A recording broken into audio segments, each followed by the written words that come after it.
దాహం వేసేస్తుంది. ఈ దున్నపోతులు లేపుదాం. నానా నానా ఏమిట్రా? నాకు పాలు కావాలి. పాలా? మగాని నా దగ్గర నుంచి ఎలా వస్తాయరా? ఇదిగో వెళ్ళి మీ మమ్మీని అడుగు. మమ్మీ ఏంట్రా? నాకు పాలు కావాలి. ఏం పాలు? కొడుకు తల్లిని ఏ పాలు అడుగుతాడు? పులి పాలు అడుగుతాడా? సనుపాలు అడుగుతాడు. మాట్లాడకుండా ఇస్తే లేకపోతే మరణిస్తాడు పాపం. పెట్టాడు మీ సెలవు దున్నపోతులు అడిగిన కొడుకు పాలివ్వాలా? నేను పాలివ్వాలా?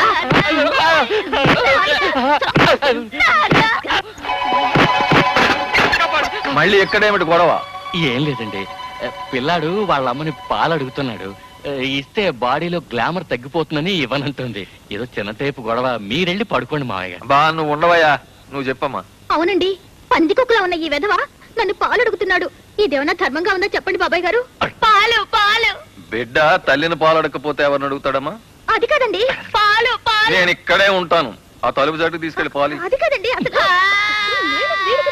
ఏం విడ్డూరమమ్మా, పిల్లాడి గొంతెండిపోతోంది. పడి గొంతెండిపోతే నాకేంటి, ప్రాణం పోతే నాకేంటి?